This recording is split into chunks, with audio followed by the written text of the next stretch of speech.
అందరికీ నమస్కారం. ఏదైతే కూటమి ప్రభుత్వం పేదల సేవలో అనే కార్యక్రమం మా పెన్షన్ పండుగ.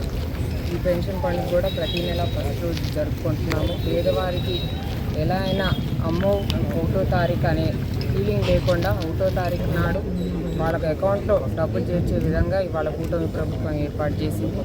అయితే ప్రతి నెల మన సీఎం గారు, మన ముఖ్యమంత్రి గారు ప్రతి నెల కూడా ఏదో ఒక కాన్స్టిట్యున్సీకి వెళ్ళడం జరుగుతుంది. సో మొన్న విజయవాడ వెళ్ళినప్పుడు మహానాడుకు అంతకన్నా ముందు వెళ్ళినప్పుడు వారిని రిక్వెస్ట్ చేయడం జరిగింది. సో మన ఆహ్వానాన్ని మన్నించి రేపొద్దున మన జూన్ 1 నాడు పెన్షన్ కార్యక్రమానికి సీఎం గారు రాబోతున్నారు. సో వాటి ఏర్పాట్లు చూడడానికి వాళ్ళ చాంవరం విలేజ్ సరిహద్దులు కూడా వచ్చి చూస్తున్నాం. ఇక్కడ ఆల్రెడీ ఒక ల్యాండ్ కూడా ఐడెంటిఫై చేసి పెట్టాం. దాదాపు నాకు తెలిసి ఒక 4 ఎకరాలు ఉంటుంది ఈ ల్యాండ్. సో మార్నింగ్ వచ్చేసి ప్రజావేదిక ఉంటుంది సార్ ప్రోగ్రామ్ వచ్చేసి 10 to 5 మన తుని నియోజకవర్గంలో.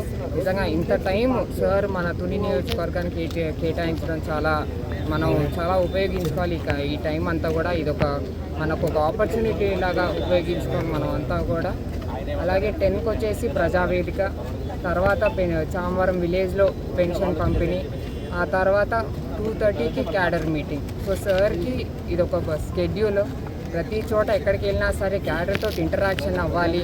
నేను మహానాడులో కూడా అదే కార్యకర్తే అధినేత అన్న నినాదంతో తెలుగుదేశం పార్టీ ముందుకెళ్తుంది. కాబట్టి క్యాడర్ మీటింగ్ కంపల్సరీగా ఎక్కడికి వెళ్ళినా జరుగుతారు. కాబట్టి వాళ్ళకు కూడా 2 o'clock క్యాడర్ మీటింగ్ ఉంది. ఇవన్నీ కూడా సౌకర్యంగా ఉండడానికి ప్రజలకి కూడా ఎండాకాలం కాబట్టి చాలా హీట్ కూడా రోహిణి కాస్త అసలు ఆ హీట్ని అధిగమించేలాగా మనం అంతా ప్రజావేదిక కూడా మొత్తం అంతా ఇంటర్నల్ ఏసీ సెటప్ చేశాము.